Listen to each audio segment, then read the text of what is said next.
साक्षात् कुरुते प्रबोध समये स्वात्मानमेवाद्वयम् तस्मै श्री गुरुमूर्तये नमः इदं श्री दक्षिणामूर्तये माया छाया वराकी कथमिव लभताम् मयि अनन्ते प्रतिष्ठा अस्थाने चेश्वरत्वं गृह्णहरिहरा हन्तवन्ने स्फुलिङ्गाः अद्वैते द्वैतखेला गगननलिनवत् स्वप्नवज्जीवमेला श्रीपूर्णानन्दवाणी श्रुतिशिखरसुधा स्वर्णदीनः पुनातु अखंडानंद संबोध मूर्तये ब्रह्ममूर्तये सुधास्मित समाश्लिष्ट नेत्रांतरस्फूर्तये नमः कांतिशिता मृशति नांदित शारदेन्दो यत्रैकतो विलसिता मसितांग शोभा वृंदावनेऽपि कृतयामुनगांग संग राधा मुकुंद युगलम तदहं नमामि राधा मुकुंद युगलम तदहं नमामि शंकरं शंकराचार्यं केशवं वादरायणं सूत्रभाष्यकृतौ वन्दे भगवन्तौ पुनः पुनः ईश्वरोर्गुरुरात्मेति मूर्तिभेद विभागिने व्योमवद्व्याप्तदेहाय दक्षिणामूर्तये नमः पार्थाय प्रतिबोधितां भगवता नारायणेन स्वयं व्यासेन ग्रथितां पुराणमुनिना मध्ये महाभारतम् अद्वैतामृतवर्षिणीं भगवतीम् अष्टादशाध्यायिनीम् अम्ब त्वामनुसन्दधामि भगवद्गीते भवद्वेषिणी नमोऽस्तुते व्यासविशालबुद्धे फुल्लारविन्दायतपत्रनेत्र येन त्वया भारततैलपूर्णः प्रज्वालितो ज्ञानमयप्रदीपः मूकं करोति वाचालं पङ्गुं लङ्घयते गिरिं यत्कृपातमहं वन्दे परमानन्दमाधवम् परमानन्दमाधवम्।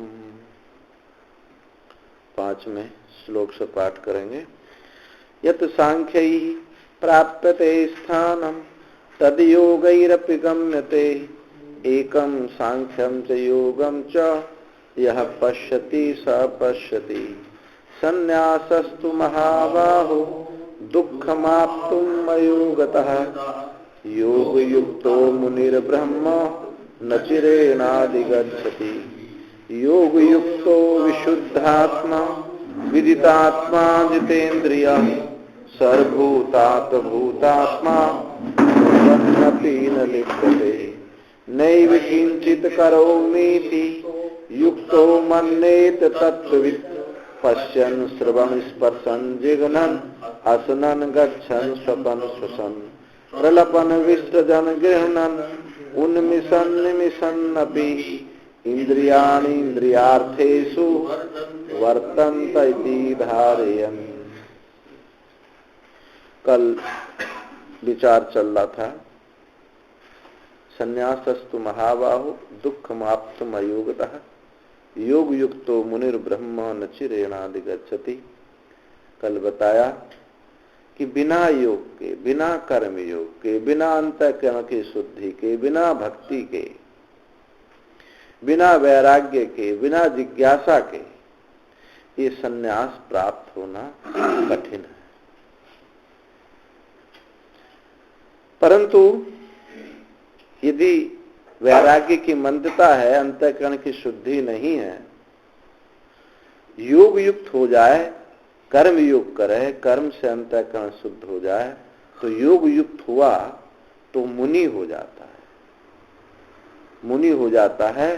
और वो मुनि ब्रह्म नचिरेणादि गच्छति, इस ब्रह्म तत्व को अति शीघ्र अधिगच्छति प्राप्त कर लेता है, जान जाता है। कल ये चर्चा हुई। अब इस कर्म योग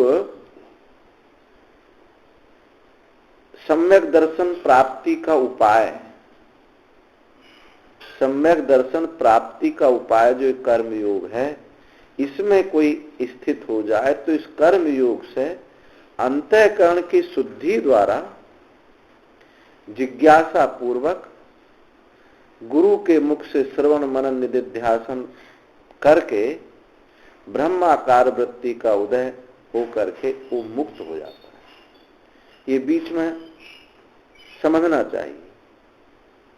तो ऐसा जो योग युक्त है वो विशुद्धात्मा, विदितात्मा, जितेंद्रियः, सर्वभूतात् भूतात्मा, कुर्वन्नपि न लिप्यते। उस कर्मयोग से, कर्मयोग उपाय से वो योग युक्त हो जाता है, योग के द्वारा युक्त हो जाता है, अर्थात अंतःकरण शुद्धि उसको प्राप्त हो जाती है और विशुद्धात्मा हो जाता है। योग युक्त होने से विशुद्धात्मा हो जाता है और विशुद्धात्मा होने से विजितात्मा हो जाता है और विदित आत्मा होने से जितेंद्रिय हो जाता है। अंतःकरण जिनकी शुद्धि हो गई, अब वो विशुद्ध सत्व है, यानी माया अविद्या उसका बंधन नहीं करती है। विशुद्ध सत्व अपने व्यामोह को व्यामोहित नहीं करता है। मलिन जो सत्व है, मलिन प्रधान मलिनता जो है वो अपने को व्यामोहित कर देती है। कैसे आवृत कर देती है? माया के 3 रूप है। अपने को आश्रित, अपने को व्यामोहित कर देती है, अन्य रूप से दिखा देती है और तीसरा आवृत कर देती है। परंतु जो विशुद्ध सत्व है वो व्यामोहित नहीं करता, आवृत नहीं करता। तो ऐसा योग युक्त हुआ, वो विशुद्ध आत्मा हो जाता है, अंतःकरण उसका शुद्ध हो गया है। अब उसको छाया माया से प्रभावित नहीं होता है, विवेक संपन्न हो जाता है। ऐसा योग युक्त आत्मा जब होगा तो फिर वो विदितात्मा होगा, अर्थात अंतःकरण मन बुद्धि चित्त अहंकार को जीतने वाला हो जाएगा। विदित आत्मा माने देह, सूक्ष्म शरीर, अंतःकरण, इसको वो जीत लेता है। मन को जीतने का मतलब यह है कि जहां लगाएं वहां लग जाए, जहां से हटाएं वहां से हट जाए। जीतने का मतलब नहीं है कि उसकी प्रतीति नहीं होती। प्रतीति नहीं होती ये नहीं कि जब चाहें तब हटा लें, तब चाहें तब लगा लें। ये विदित आत्मा। और जिसने अंतःकरण को जीता है वो इंद्रियों को भी जीत लेता है। ऐसा नहीं होता कि मन कहता है, इंद्रियां कहती है कि हमको रसगुल्ला बहुत अच्छा लगता है। अच्छा लगता है तो बुद्धि कही भाई जेब में पैसा नहीं है, बोले कोई बात नहीं आज उधार ले लेंगे, और जाके खा लिया। लेकिन जो विदित आत्मा हो कहेगा पैसा नहीं है तो ऐसा नहीं, ये काम हम नहीं करेंगे। विवेक है उसको। कहेगा कि भोग में भोग करेंगे, अनुचित ढंग से भोग करेंगे, कर्जदार हो जाएंगे, रोगी हो जाएगा।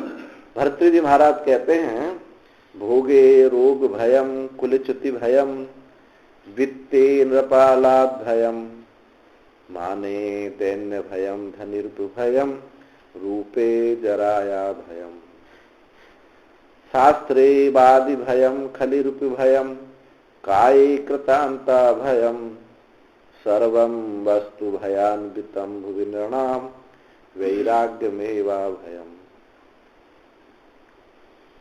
भोग में रोग का भय लगा हुआ है। कुलच्युति भयम, यदि उत्तम कुल में हम पैदा हुए हैं तो ये भय लगा रहता है कि हमारे कुल को कोई दाग ना लग जाए। वित्ते नृपालाद भयम, यदि आपके पास बहुत धन है तो ये धन ये लगा रहता है कि बैंक में बहुत पैसा है तो गवर्नमेंट टैक्स ना लगा दे। घर में रखा हुआ तो चोर का भय लगा रहता है। यदि आप विद्वान हैं तो उस विद्वान को ये भय लगा रहता है कि दूसरा विद्वान हमको परास्त ना कर दे। इस सुंदर शरीर में भय लगा हुआ बुढ़ापे का, इस शरीर में झुर्रियां पड़ जाएंगी। तो भरतजी महाराज कहते हैं, सर्वम वस्तु भयान्वितम भुवि नृणाम, सब वस्तु भय से अन्वित है, भय से युक्त है। वैराग्य मेवा भयम, एक वैराग्य ही अभय पद को देने वाला। कहीं भी उसको भय नहीं है वैराग्यवान, कि जिन वस्तुओं से भय होता है वो उसकी दृष्टि से कल्पित है, मिथ्या है। झूठे सांप से, रबड़ के सांप से किसी को भय नहीं लगता कि ये काट लेगा और हमको विष चढ़ हो जाएगा। किसी को भय नहीं होता, जिसने जान लिया है मिथ्या है, कल्पित है। तो जो विशुद्ध आत्मा हो गया है, अंतःकरण जिसने जीत लिया है, वो कौन है? जितेंद्रिय है। उसने इंद्रियों को जीत लिया है, क्योंकि इंद्रिय मनाधीन होती, और मन को पहले जीत लिया। तो लेकिन इतना होने पर भी विशुद्धात्मा हुआ, विजितात्मा हुआ, अजितेंद्रिय होने पर भी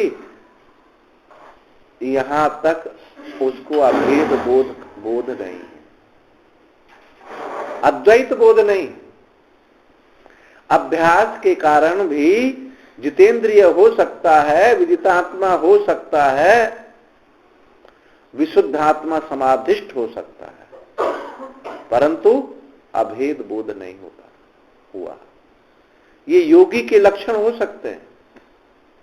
योग युक्तो विशुद्धात्मा विदितात्मा जितेंद्रिय, ये पहली पंक्ति योगी के लक्षण हो सकते हैं, परंतु अद्वैत बोध, अद्वैत भाव प्रयोजन का लक्षण यहां तक घटित नहीं होता। अगर इतना ही कहा जाए तो ये पूरा सिद्धांत अपद सिद्धांत हो जाएगा, छोटा पड़ जाएगा। तो भगवान ने कहा आगे, सर्वभूतात भूतात्मा, ये लक्षण किसका है? ये बोधवान का लक्षण है। पहले बोधवान का लक्षण हो भी सकता, नहीं भी हो सकता, संदेह है, शंका है, लेकिन ये सर्वभूतात भूतात्मा, ये बोधवान का लक्षण है। ब्रह्मा से लेकर के स्तंभ पर्यंत, चींटी पर्यंत सब प्राणियों की जो आत्मा है, सब भूतों की जो आत्मा है, उसको अपनी आत्मा समझता है। जब सब एक ही आत्म तत्व को समझता है तो आकृति, जो भिन्न भिन्न आकृति है, ये सब उसकी दृष्टि से कल्पित हो जाती है। आपको कर्मयोग ने कहां तक पहुंचा दिया? जो पीछे कहे थे कि दोनों का फल एक है, यहां एकत्व फल को बता रहे हैं। उस कर्म योग उपाय से एकत्व बोध कैसे होता है, इसलिए दूसरे अध्याय में जो स्थित प्रज्ञ के लक्षण हैं वो कर्म योग की प्रधानता से है। 14वें अध्याय में गुणातीत के लक्षण है। वो गुण का विभाजन करने से, गुण का विचार करने से, उसकी प्रधानता से। और 12वें अध्याय में जो ज्ञानी भक्त के लक्षण है वो भक्ति की प्रधानता से। प्रारंभ में भेद हो सकता है, साधन प्रणाली में भेद हो सकता है, लेकिन उनसे होने वाला जो बोध है, अंतःकरण शुद्धि के अनंतर, श्रवण अनंतर जो होने वाला बोध है, उस बोध में कोई भिन्नता नहीं होती। वो ज्ञान चाहे जनक जी को हो, चाहे सुखदेव जी को हो, और चाहे वशिष्ठ जी को हो। वशिष्ठ जी पुरोहित कार्य कर रहे हैं, जनक जी राजपाट चला रहे हैं, और सुखदेव जी विरक्त है, दत्तात्रेय अवधूत है। इन ज्ञान में कोई भिन्नता नहीं, और ज्ञान की कोई भूमिका भी नहीं होती। ये जो आप सुनते हैं ना कि ज्ञान की 7 भूमिका, शुभेच्छा, विचारणा, तनुमान, शासन, शक्ति, पदार्था, भावनी, तुर्यगा, ये ज्ञान की भूमिका नहीं है, ये ध्यान की भूमिका है, अंतःकरण की भूमिका है। यदि ज्ञान में भी भूमिका तारतम्यता हो जाए, छोटा बड़ा हो जाए, तो अभेद बोध कहां हो। इसीलिए ये जो भूमिका है मन की, अंतःकरण की, जैसे जैसे मन क्षीण होता जाता है उसके अनुसार ये भूमिका बताई।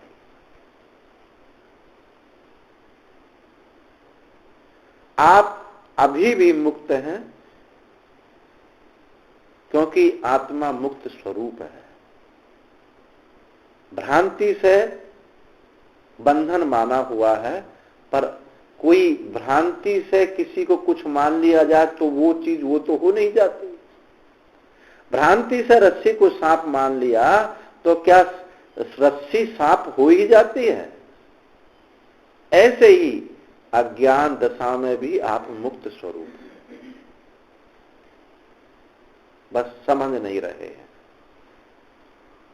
ज्ञान दशा में तो मुक्त स्वरूप है ही, अज्ञान दशा में मुक्त स्वरूप है, क्योंकि वो आत्मा कभी बंधन होता ही नहीं।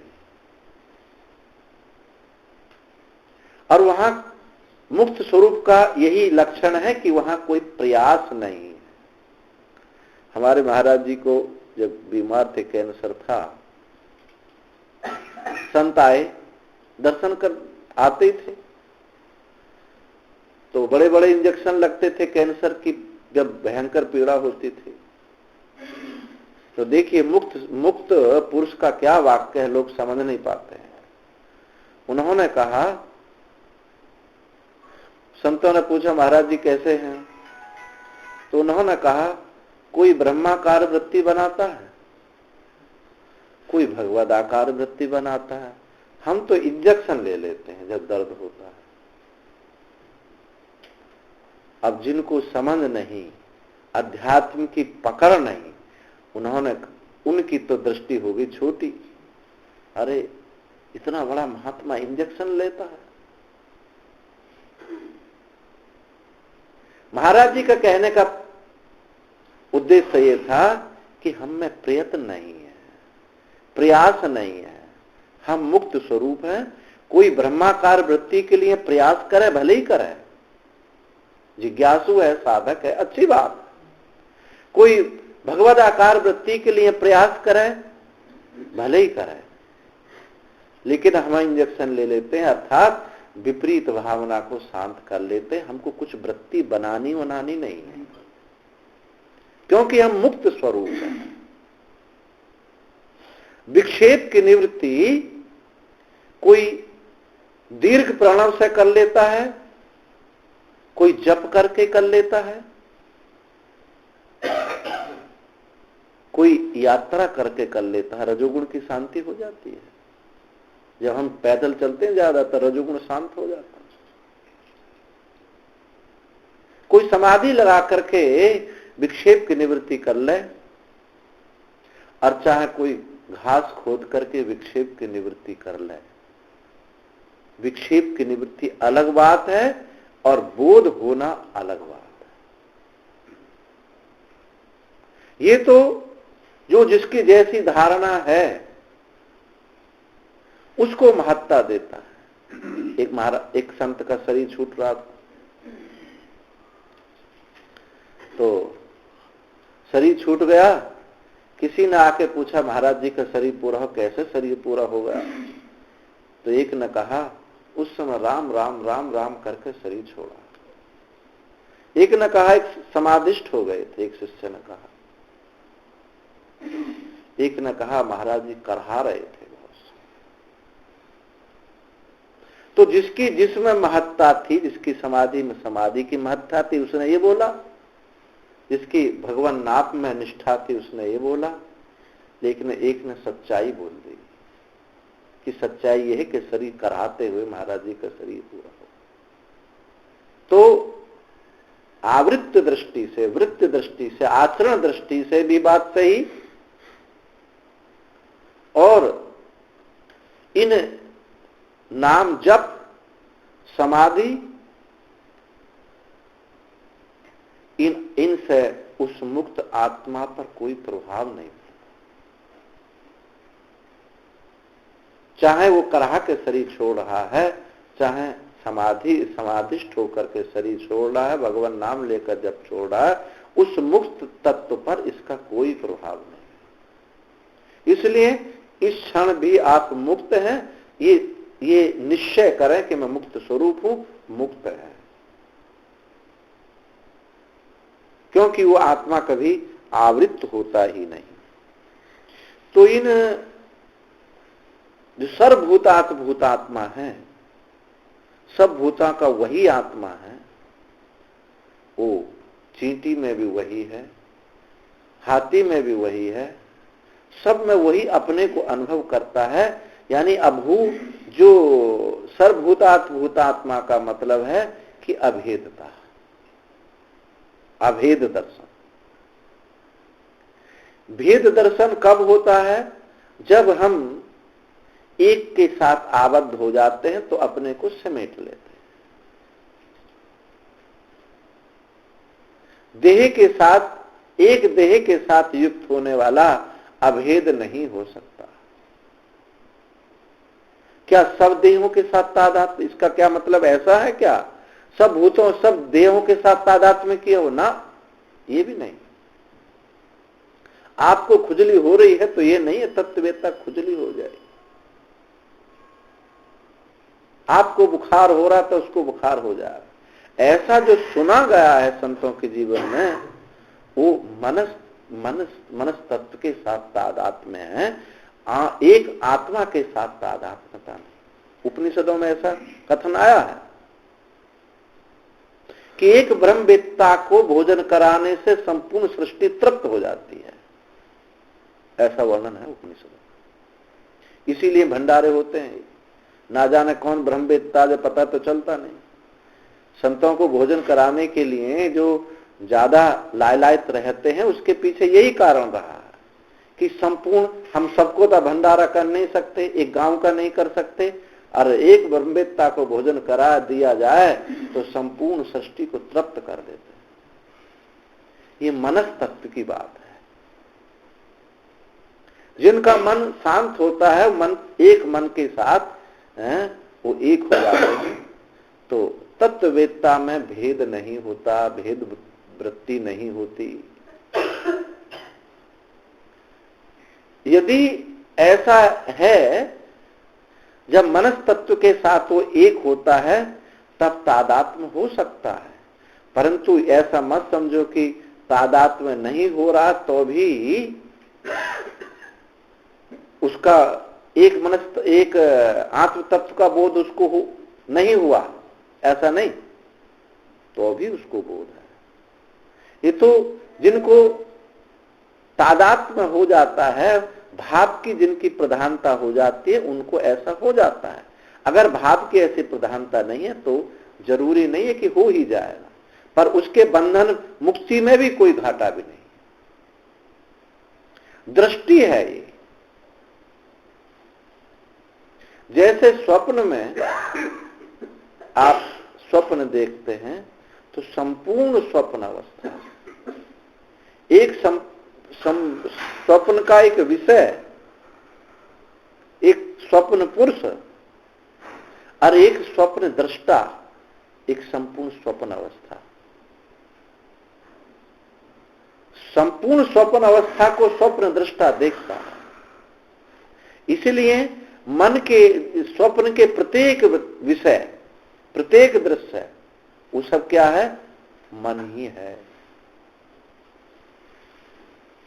जितने भी दृश्य हैं सब, और वो दृश्य जो है, वो दृश्य आत्म तत्व उसको प्रकाशित करता है, आत्म चैतन्य प्रकाशित करता है। इसलिए स्वप्न दृष्टा संपूर्ण स्वप्न अवस्था को देखता है, किसी एक वृत्ति को नहीं। देखो, वृत्ति और दृष्टि में अंतर है। वृत्ति एक विषय को प्रकाशित करती है और दृष्टि सबको एक साथ प्रकाशित करती है। इसलिए वृत्ति वृत्ति में अनुस्यूत, वृत्ति का प्रकाशक वृत्ति में अनुस्यूत वो दृष्टि है।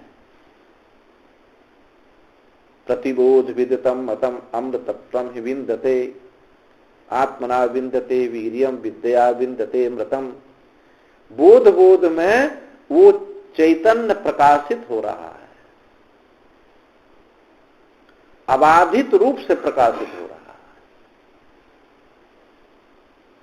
तो जो सर्वभूतात् भूतात्मा है, सब भूतों का आत्मा है, वो दृष्टि है, व्यवहार नहीं। व्यवहार में तो अलग अलग दिखाई देंगे, वर्तन और दर्शन। विद्या विनय संपन्ने ब्राह्मणे गविहस्तिनी सुनी चैव स्वपाके च पंडिताः समदर्शिनः।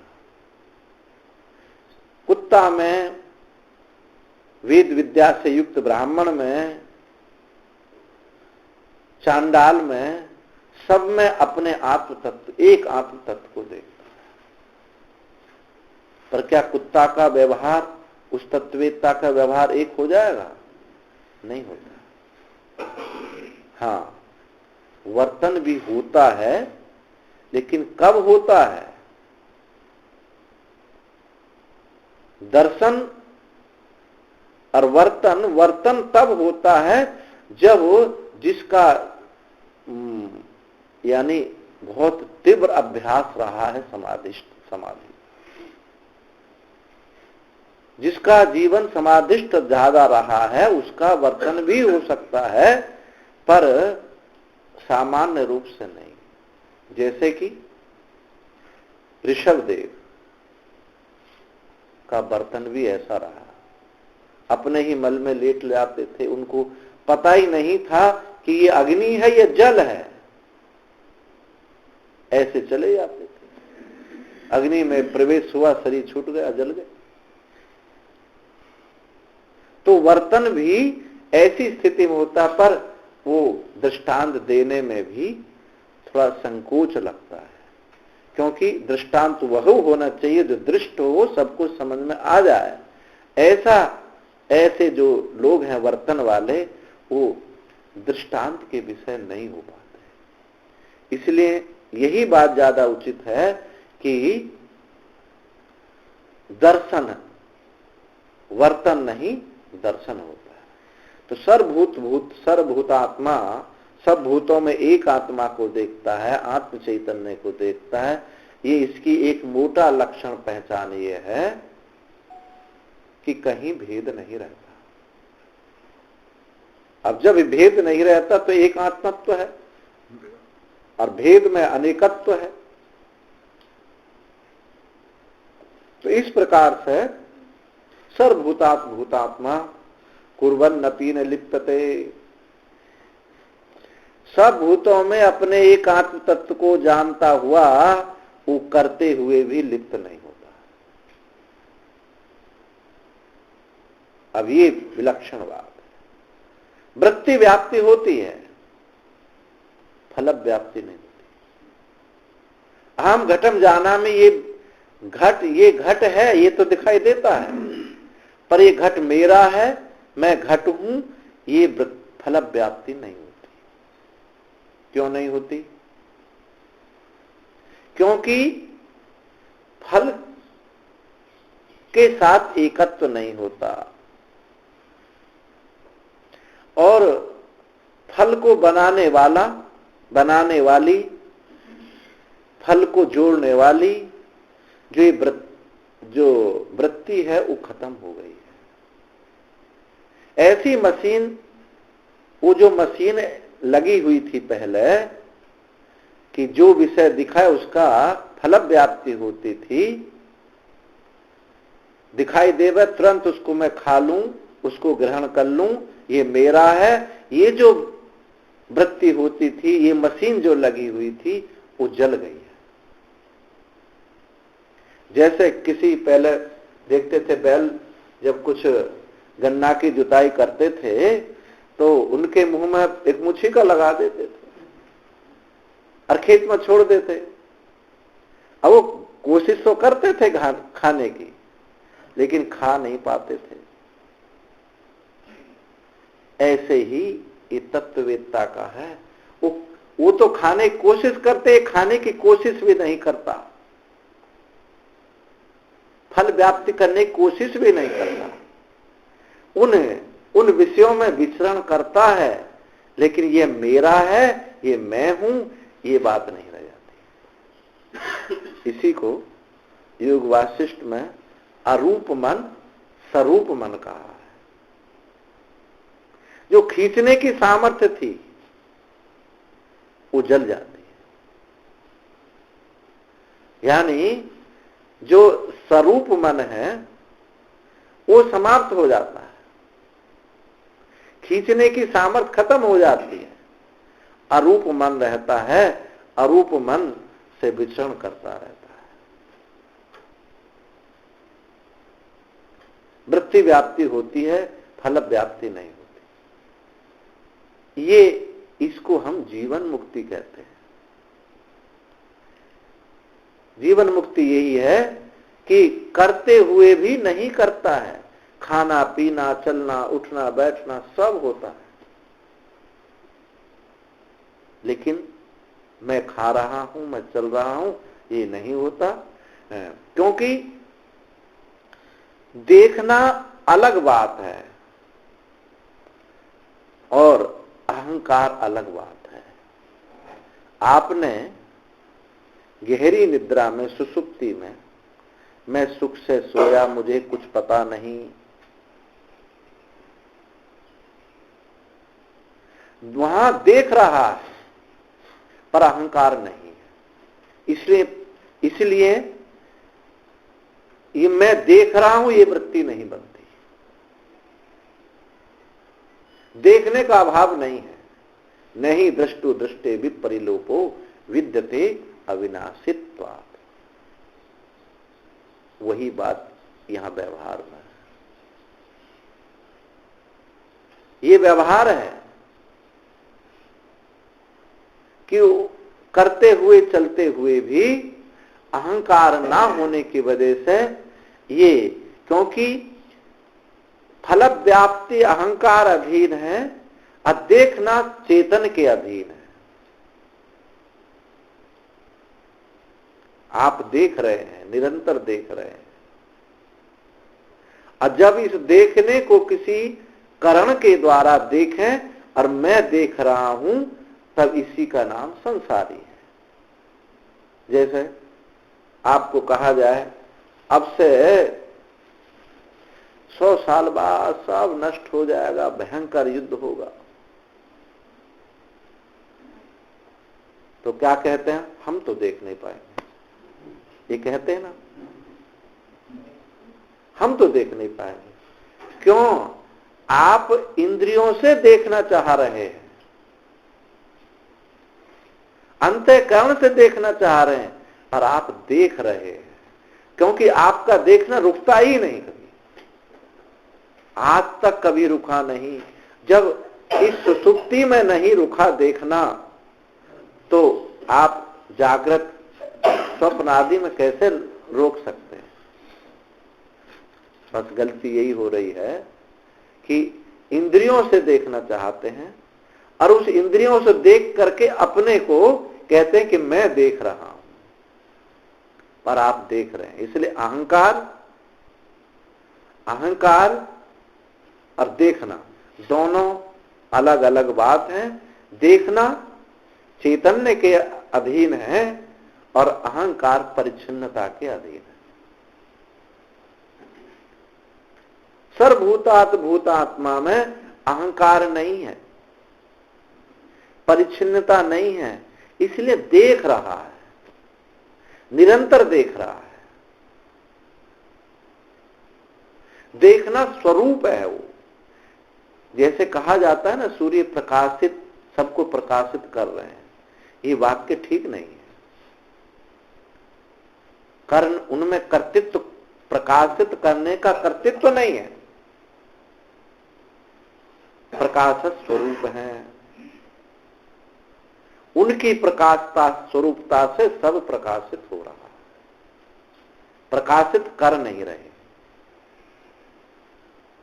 ऐसे ही ये चिद सूर्य है, चिद मार्तंड है, जो प्रकाशक स्वरूप है, सबको प्रकाशित कर रहा, प्रकाशित उससे हो रहा है, कर्तृत्व नहीं होता।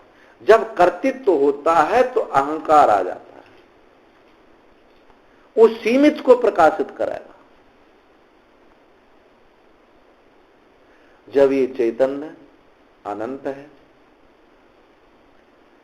देखे बिना रह नहीं सकता, अनंत को देखता नहीं है, तो टुकड़े टुकड़ों के रूप में देखने लगता है।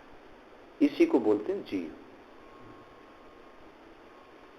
चैतन्य देखे बिना रह नहीं सकता, क्योंकि देखना उसका स्वभाव है, और अनंत को देख नहीं सकता, इसलिए टुकड़े टुकड़े होकर के देखने लगता है। जैसे आकाश में हम देखें, आकाश को देख नहीं पाते, इसलिए काला काला नीला नीला देखने लगते, परिच्छिन्न देखने लगते। ये कहां क्या बात है? जब प्रकाश कर्तृत्व होता तब ऐसा होता है, और जहां प्रकाश स्वरूपता होती है तब अनंत स्वरूपता होती है। वो अपने अपने को ही निरंतर वो स्वयं प्रकाशित हो रहा है।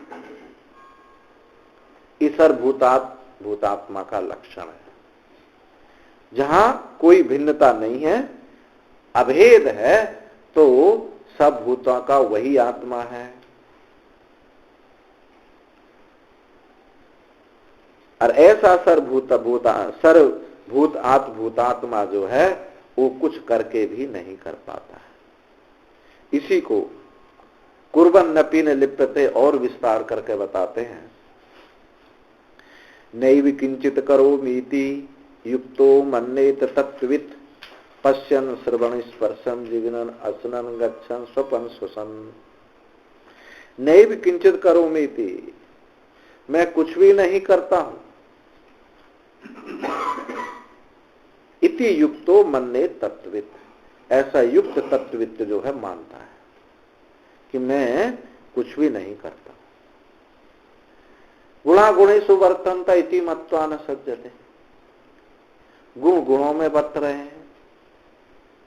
इंद्रियाणि इंद्रियार्थेषु वर्तन्ते इति धारयन्, इंद्रिया अपने विषयों में वर्त रही हैं, ना मैंने कुछ कभी किया है। तो पश्चन, श्रवण, स्पर्शन सब में क्षत्रिय प्रत्यय का प्रयोग है, क्रिया का जारी रहना। व्याकरण में एक प्रत्यय होता है क्षत्रिय प्रत्यय, क्रिया का जारी रहना, प्रेजेंट इंडेफिनिट कंटिन्यूअस टेंस, जारी रहता है, हाँ कंटिन्यूअस। तो वो क्रिया का जारी रहना, क्रिया हो रही है लेकिन उसके साथ उसका कोई संबंध नहीं। यहां से वृत्ति की परिभाषा निकलती है, ब्रह्म वृत्ति पर यहां विचार किया जाता है। देखो, जो घटाकार वृत्ति है कैसे घटित होगी?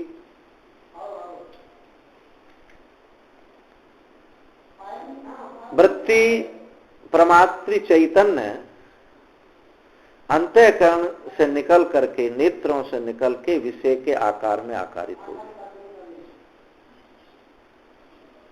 और उसको फिर कहता है कि मैंने जाना। यानी घट है, घट के साथ तादात्म्य है और अन्य आकारों के साथ त्याग है। घटाकार वृत्ति कब होगी? अन्य आकारों का परित्याग होगा और घट के साथ तादात्म्य होगा, अब फिर अहम घटम जानामि, मैंने घट को जाना। ये तीन बात, कपड़े का, मकान का, पुरुष का इत्यादि का परित्याग करके घट के साथ तादात्म्य होता है। ये घटाकार वृत्ति है। पटाकार वृत्ति, इसमें भी अन्य आकारों का त्याग इसमें भी है, तभी एक के साथ तादात्म्य होता है। वहां अभी ब्रह्माकार वृत्ति में कैसा होता है? इसमें विषय कोई अन्य नहीं है, अपना स्व ही विषय है और अपना अपने के द्वारा तादात्म्य भी नहीं होता, क्योंकि एकत्व होता है। तादात्म्य दो वस्तुओं में होता है। जो अन्य आकार है, सिर्फ अन्य आकार है, उनका परित्याग होता है। जैसे पट का, मठ का त्याग हुआ, ऐसे ही श्वास इतर अन्य जितने भी आकार बनते हैं उन सब आकारों का परित्याग होता है। मुक्तिर हित्वा अन्यथा रूपम स्वरूपेण अवस्थिति। सुखदेव जी महाराज ने ये ब्रह्म वृत्ति की परिभाषा बताई भागवत में कि केवल अन्य आकारों का परित्याग। जब अन्य आकारों का परित्याग हो गया, ये जो आकार हैं इनको हमको समझना है, क्योंकि आकार अनेक प्रकार के होते हैं। स्थूल होते हैं, सूक्ष्म होते हैं, कारण आकार होते हैं और व्यक्त आकार होते हैं, अव्यक्त आकार होते हैं। हम व्यक्त आकारों को समझ लेते हैं, ये मकान है, ये दुकान है, ये खेत है, ये देह है, ये क्या है? स्थूल है और व्यक्त है। इनको तो किसी हद तक हम समझ लेते हैं, लेकिन सूक्ष्म आकार हैं और हैं, अहंकार है,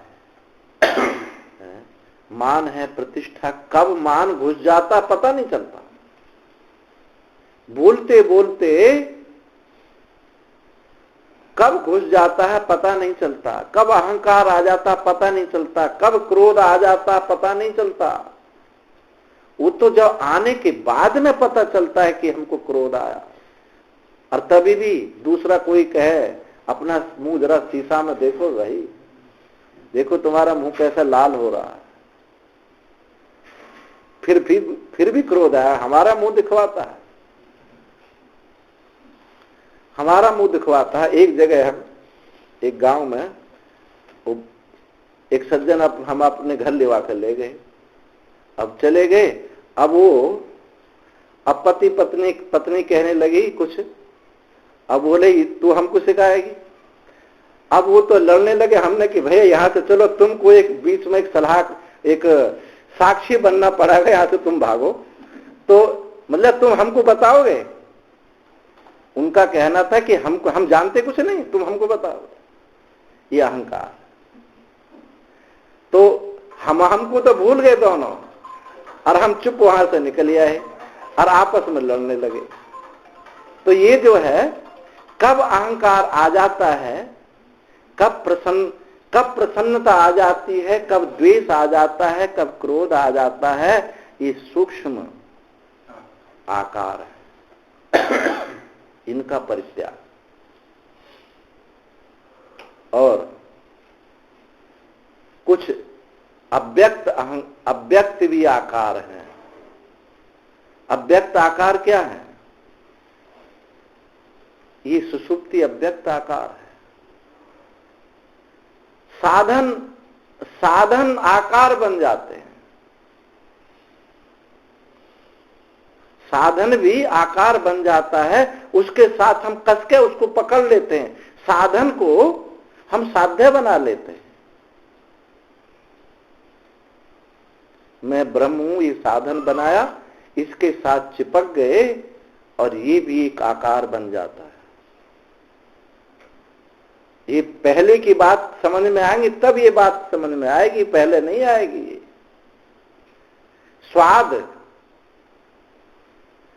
स्वाद का कोई आकार नहीं है, लेकिन उसका भी एक आकार है। जैसे न्याय में जाति को न्यायिक लोग आकार नहीं मानते, लेकिन एक है, एक में है, एक में है, अन्य में नहीं, अस्वत्थ है, गोत्व नहीं है, यानी घोड़ापना है, गायपना नहीं है। तो जो गाय में नहीं है, घोड़ा में है, तो वो भी एक आकार बना है, जाति सामान्य।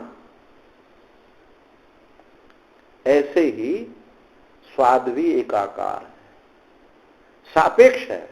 जो वस्तु जिससे सापेक्ष होती है वो आकारवान होती है।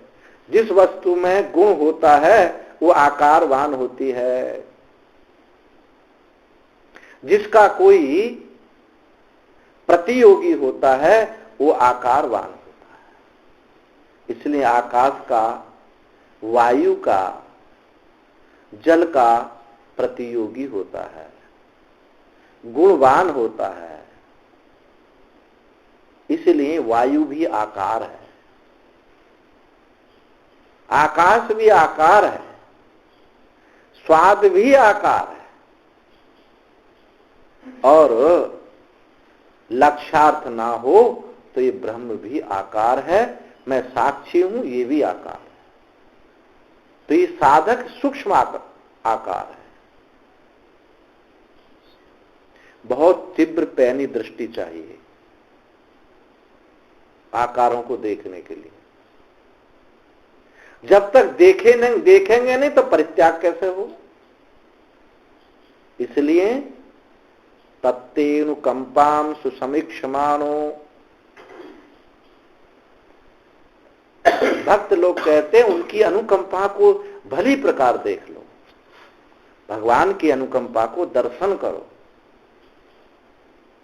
विवेकी कहते हैं इस संपूर्ण दृश्य को, इसका तदीक्षण करो, ईक्षण करो, समीक्षण करो, देख लीजिए।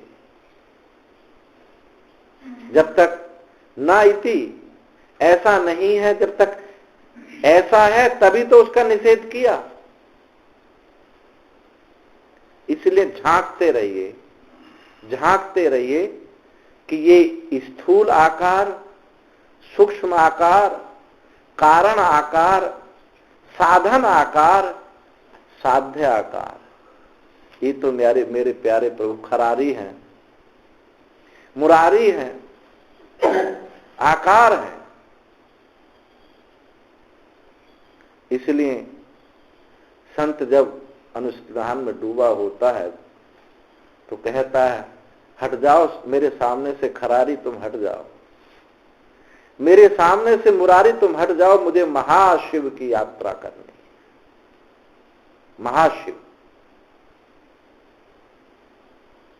तो ये सब आकार बन जाते, साध्य आकार, खरारी मुरारी, साधन आकार हैं, मैं साक्षी हूं, ब्रह्म हूं, ये भी आकार बन जाते हैं। और अज्ञात आकार, अज्ञात आकार, सुषुप्ति अज्ञात आकार है, मुझे कुछ पता नहीं।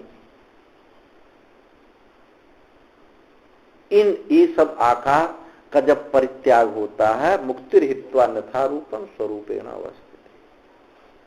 इन सब आकारों का परित्याग है तो एक ही अवशिष्ट बचता है जो आकार नहीं है। सारे आकारों को बल जिससे मिल जाता है, जो प्रकाशक है, कभी प्रकाश से नहीं हुआ, ऐसा वो अबाधित प्रकाशमानता। और बाधित प्रकाशमानता क्या है? ये जो विषय है ना, ये सब बाधित प्रकाश। अबाधित प्रकाशमानता जो सबका प्रकाशक होते हुए कभी प्रकाश से नहीं हुआ, उसका कोई समान सजातीय भी प्रकाशक नहीं हुआ। ना जातीय प्रकाशक है, ना विजातीय प्रकाशक है, ना वो प्रकाश से हुआ है, बस जगमग जगमग जगमग प्रकाशित हो रहा है। जब ये अन्य आकार परित्याग हो जाते हैं, अच्छा आकार हैं, उनसे हम अलग हो जाए, क्या अभेद बोध होगा? आकार हैं, अबे उनसे हम अलग हो जाएं तो आप निषेधाकार वृत्ति के द्वारा त्वम पदार्थ का शोधन तो कर सकते हैं, अभेद बोध नहीं। यहां सत्य नहीं, कल्पित मिथ्या प्रतीति है, इसलिए अन्य कुछ बचा नहीं।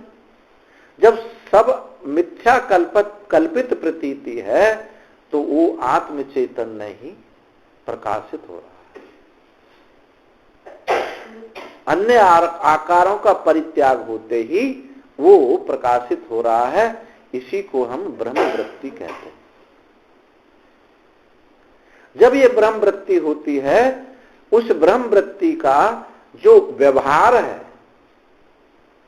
उसी के लिए कहा पश्यन श्रवण स्पर्शन जिग्नन असनन गच्छन स्वपन श्वसन प्रलपन विसर्जन गहनन उन्मिशन निमिशन नपी। उसका चलना, खाना, पीना, देखना, ये सब, ये क्या है? जीवन मुक्ति है, जीवन मुक्ति। इस मैं में संसार का बीज ना हो, अक्रिया दिखाई दे, ऐसा विशुद्ध में जिसमें संसार का बीज ना हो, देह के साथ तादात्म्यता का बीज ना हो, तो वो जीवन मुक्ति है। और इस मैं के साथ संसार का बीज है, कार्य नहीं है, तो समाधि है। आई बात समझ? नहीं, बीज है, कार्य अभिव्यक्त नहीं हुआ, काल की परिच्छिन्नता मौजूद है। इतने काल तक मैं समाधिष्ठ रहा, काल की परिच्छिन्नता, काल का बीज, वस्तु का बीज, दृश्य का बीज मौजूद होकर के भी व्यक्त नहीं हो रहा है, तो ये क्या है? समाधि है। और मैं में बीज नहीं है और कार्य है, तो ये जीवन मुक्ति है। तो ये पश्चन श्रवण स्पर्शन जिग्रहण असनन गच्छन स्वपन श्वसन, ये जो है जीवन मुक्ति है।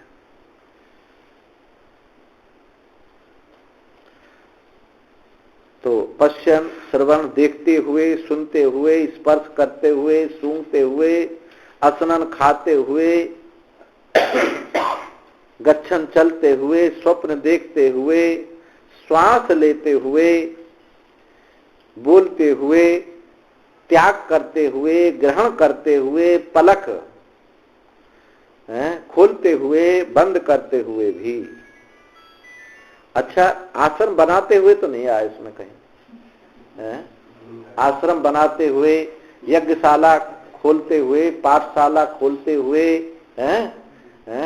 ये ऐसा तो कुछ नहीं आया। क्यों नहीं आ रहा है? कहीं इसमें सारे ये वो कार्य हैं जो मजबूरी है, आरंभ नहीं है। कहने का मेरा मतलब यह है, आरंभ नहीं है कि हम कुछ आरंभ कर रहे हों। इनमें एक भी वाक्य ऐसा नहीं है। आश्रम निर्माण, गौशाला, पाठशाला, मंडलेश्वर बनना, ये सब बहुत सारी सब चीजें आरंभक है। आरंभ आरंभ होंगे तो हमको संकल्प करना पड़ेगा। देखो,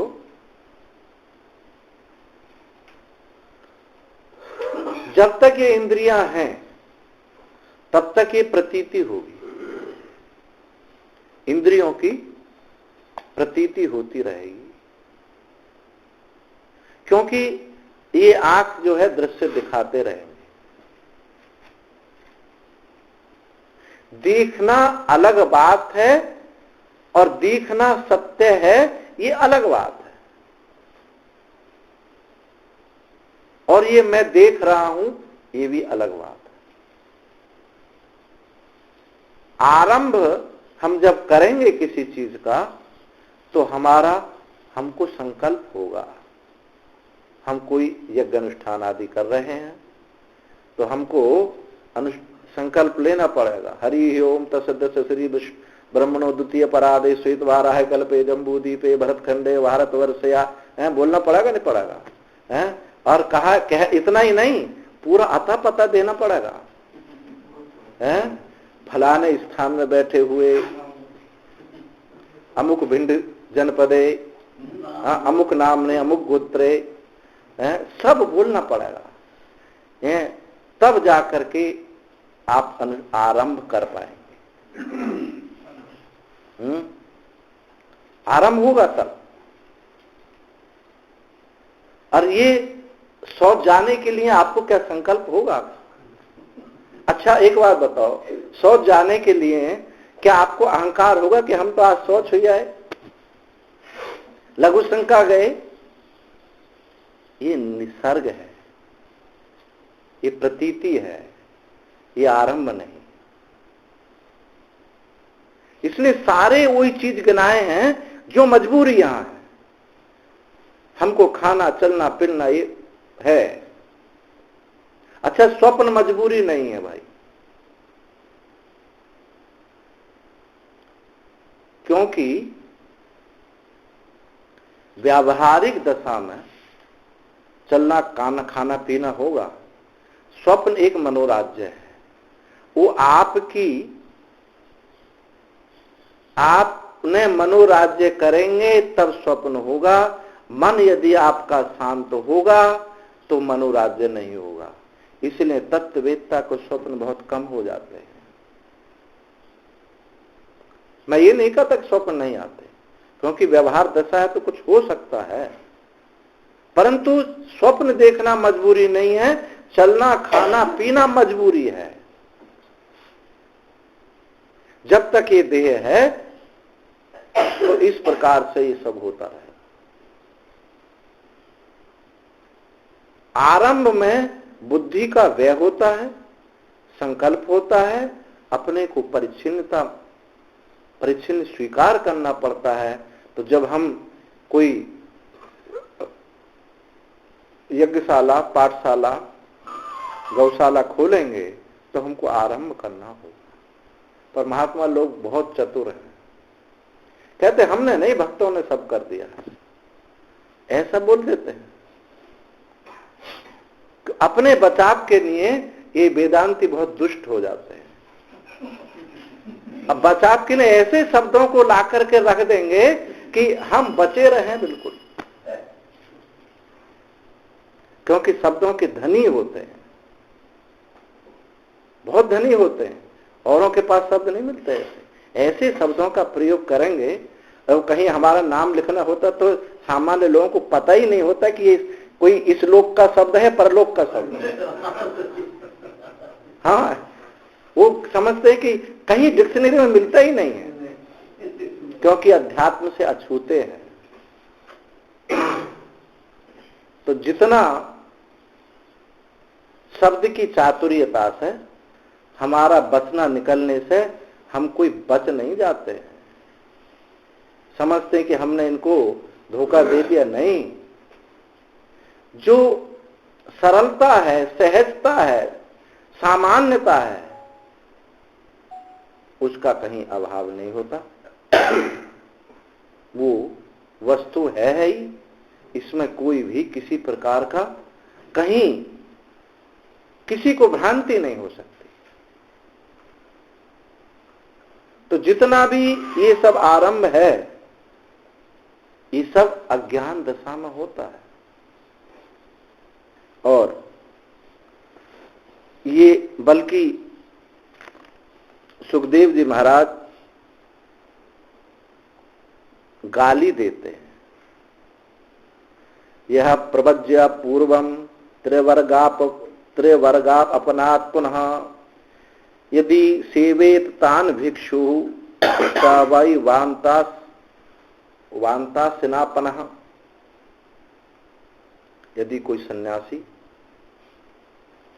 सब कुछ छोड़ने के बाद त्रिवर्ग अपनात् माने जो कर्म है, अनुष्ठान है, श्राद्ध पिंडदान इत्यादि जो उसके त्रिवर्ग कर्म हैं, उनको यदि पुनः ग्रहण कर लेता है तो सुखदेव जी महाराज कहते हैं यदि सेवेत पुनः भिक्षु, यदि सन्यासी उनको फिर ग्रहण कर लेता है, फिर श्राद्ध पिंडदान आदि गृह निर्माण आश्रम निर्माण आदि करता है, तो वो जैसे कुत्ता अपने वॉमिटिंग को कै को चाट लेता है, इसी प्रकार चाटता है। अब ये कितनी बड़ी कठोर बात है। तो आरंभ में हम सीमित हो जाते हैं, परिच्छिन्न हो जाते हैं। तो यहाँ इसीलिए यहाँ आरंभ की बात नहीं कही। पश्चन, श्रवण, स्पर्शन, जिघ्नन, असनन, गच्छन, ये सब जो प्रतीति हैं, इंद्रियों के विषय हैं, इनकी बात कही गई है। आंख देखेगी, पैर चलेंगे। यदि आप इनको रोकने के लिए प्रयत्न करते हैं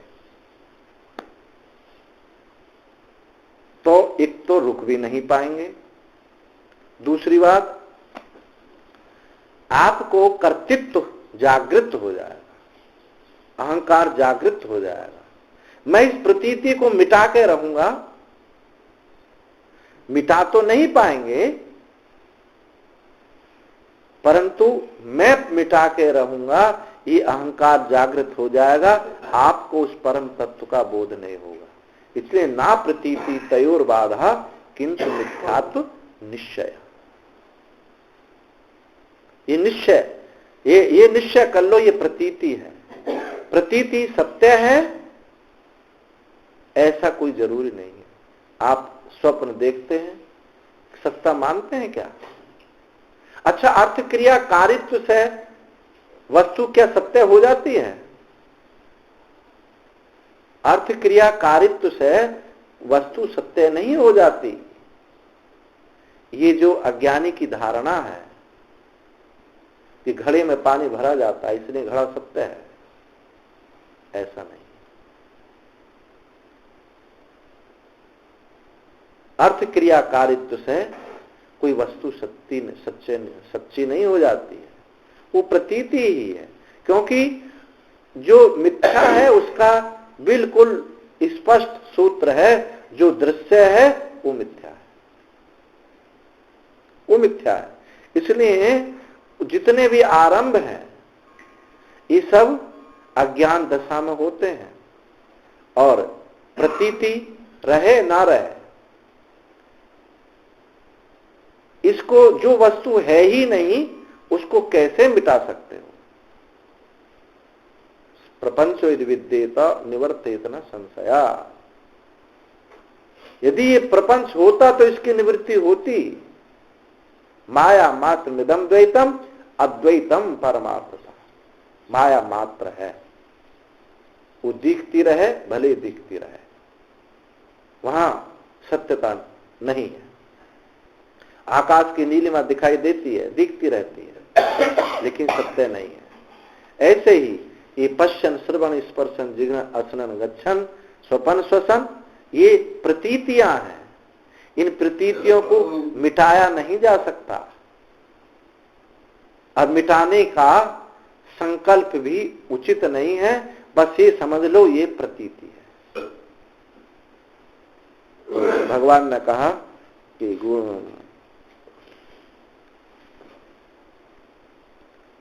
इंद्रियाणि इंद्रियार्थेषु वर्तन्ते धारयन्। इंद्रियाणि इंद्रिय अर्थों में, इंद्रिय इंद्रिया उनके अर्थ शब्द स्पर्श रूप रसगंध उनमें वर्तती हुई भी, इंद्रियां अपने विषयों में वर्तती हुई भी ये समझता है कि ये आपस में वर्त रही हैं, मेरा इसके साथ कोई लेना देना नहीं, ये प्रतीति। और इसी से गुणा गुणेषु वर्तन्ते ये भी है कहा है। तो जितना भी सब दृश्य प्रपंच है ये प्रतीति मात्र है, इंद्रिया इंद्रियों में वर्त रही हैं, ऐसा उसका धारण, ऐसा निश्चय किए हुए ही सब व्यवहार उससे होता है। ये मुक्त जीवन मुक्ति का लक्षण है। तो योग युक्त पहले प्रारंभ कहां से किए थे हम लोग? कर्म योग से। कर्म योग जिनको अधिकारित्व नहीं प्राप्त हुआ था, अत्यंत वैराग्य नहीं हुआ था, वो कर्म योग से प्रारंभ होकर के अंतःकरण शुद्ध होने से यहाँ इस तत्व का बोध उनको करा है। अब इसके आगे फिर आगे के श्लोक में फिर वही बात कर्मयोग की जो पहले छोड़ी थी, फिर उसको वहीं से चर्चा कल शुरू करेंगे। ओम पूर्णमदः पूर्णमिदं पूर्णात् पूर्णमुदच्यते पूर्णस्य पूर्णमादाय पूर्णमेवावशिष्यते। सर्वे भवन्तु सुखिनः, सर्वे सन्तु निरामयाः, सर्वे भद्राणि पश्यन्तु मा कश्चित् दुःखं। ओम